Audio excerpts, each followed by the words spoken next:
Welcome everyone. Since the release of Warhammer 40K Darktide, and this being the first time for many players to play a Fat Shark Tide series game, I decided to put together 15 useful tips for Darktide. These tips are aimed at new players, but some more seasoned players might find some useful tips too. Keep in mind that this was compiled for the release version, so depending on when you are watching this, some things may have changed or been rebalanced. Also note that these tips are based on my playstyle, so are ultimately based on my personal opinion, and I'm always open to other suggestions. So let's get into it.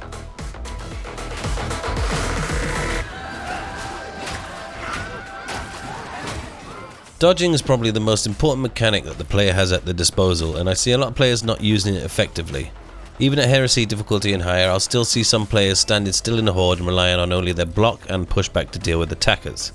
You should be dodging in melee range as often as you can to avoid hits, and it's also a reliable way to avoid elites like the Poxhound and a Trapper, if you manage to time your dodge correctly. Don't overdo it of course, because there is a slight cooldown, and be aware of your surroundings because dodging in the wrong direction could send you off the edge of the map. But a well-timed dodge will often save you from an attack that could have put you in a really bad situation.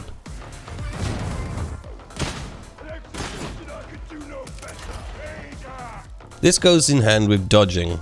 You'll start to notice as you play more often that there is a really convenient audio trigger that warns you of incoming backstabs. It sounds like this. When you hear this trigger, depending on the situation, you either want to turn around quick enough so you can bop the heretic on the noggin, or even more reliably, employ the dodge. A quick sideways dodge and you're out of trouble. It's as easy as that. You generally don't even need to think about what's behind you, and you can keep dodging and fighting what's in front until you hear that sound again. Once you're proficient with the dodging and you're used to responding to that audio trigger, the enemy's going to have a really hard time landing backstabs on you. There's always one boy creeping there.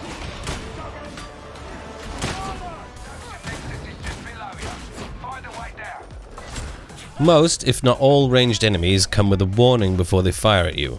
It's most noticeable with the sniper when the scope on their rifle glints prior to firing a shot, but the same goes for the regular infantry. Every time they line up a shot on you and are about to fire, you'll see the scope on their weapon glint.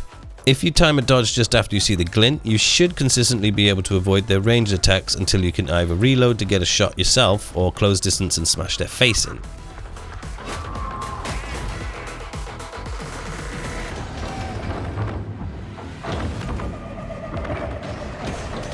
Met this guy before?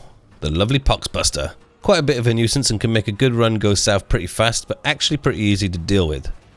If they get past your ranged fire and are destined to detonate, then you can actually push back a poxbuster just before he explodes to give you a little bit of time and some extra distance. Combine it with the dodge backwards or around some cover, and in most cases he'll explode with you safely out of harm's reach.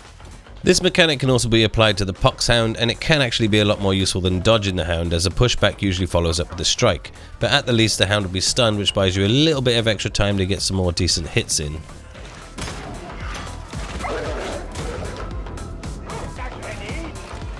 Just like the backstab, another important sound to listen out for that warns you of incoming damage is this one. That means a ranged enemy has you in their sight and is about to fire. The best thing to do, just like the backstab, is just dodge sideways or perform a slide as soon as you hear the sound. So the game actually warns you of all incoming ranged attacks, you've just got to look out for the warnings.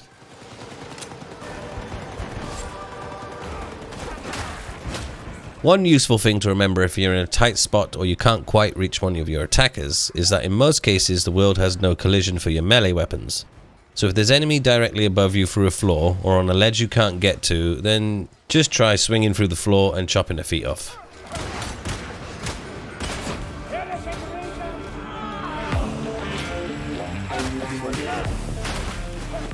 In previous Tide games, it was necessary to begin blocking before you initiated a revival, and you might actually see some players in chat telling you to do the same now. That's not the case anymore, and your character will automatically parry any incoming attacks whilst you revive so long as your character has enough stamina. It is, in my opinion, still a good habit to have right mouse button pressed when you finish the res though, because your character will immediately lift his block, and there's a small window of time where it transitions to first person, where you'd otherwise be a little bit exposed, and I find it's good to have that block just ready for any incoming attacks.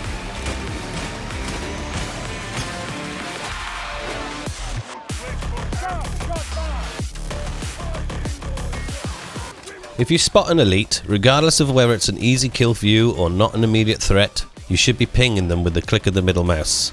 This gives the whole team positional information of elites and gives everyone a chance to avoid some heavy damage or make a move on a target that they might be better at dealing with.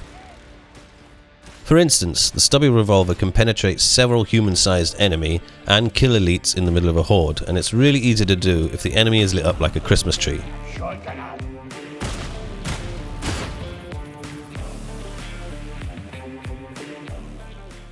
You're more than likely going to end up with several versions of your favourite weapon, and choosing which one to use will ultimately be a matter of preference. But at least one thing to note is that higher damage doesn't necessarily mean higher damage. If you want to maximise your damage output against armoured enemies, for instance, then of course penetration is king. In this example, the underpowered stubby revolver actually puts out higher damage per shot than the higher damage stubby revolver due to an almost extra 20% armour penetration.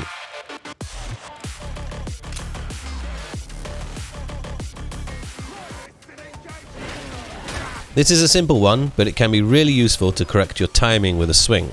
You'll learn your attack timings pretty quickly, but the horde can be a bit erratic and unpredictable, so for the times when you know it's not going to land, cancel and start the swing again.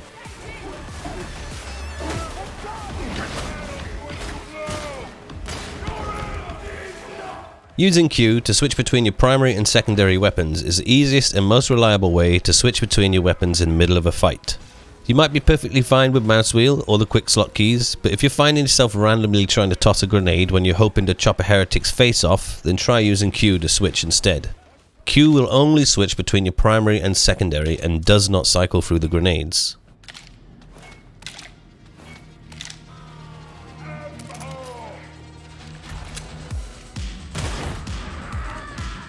Darktide has brought a lot more focus towards guns compared to its predecessors, and the balance is surprisingly well done.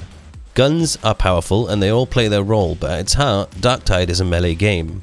Your primary weapon is your melee weapon. If you can kill your opponent with your melee weapon, then it should be your first choice. I've seen players on occasion decide to try and shoot an enemy within melee range and miss, resulting in them being hit and downed in the process when they could have easily just chopped their head off. So always try to use your primary when in melee range and save the ammo for the harder to hit ranged elites. This of course applies mostly to heresy difficulty and above, because at lower difficulties you can have a lot more fun with your weapons and the ammo lasts a lot longer.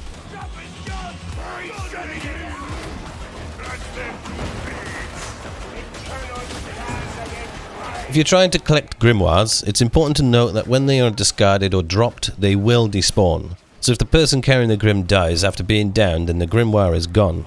To improve your chances of surviving with the Grim, then have the most resilient players pick them up. So whoever has the highest number of wounds or health and isn't going to go down so easily.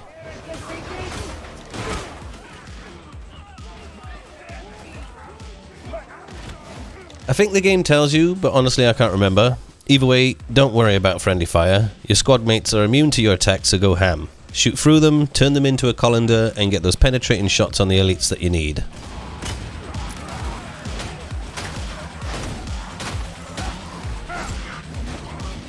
Holding middle mouse brings up a chat wheel that you can use to request ammo, meds, or point out hazards or waypoints to your team.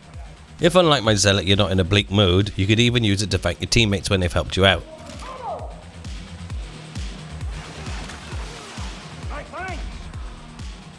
So that's my 15 tips for Darktide, or at least part 1. I'll likely make a part 2 once I'm compiled another list, so subscribe if you want to catch that.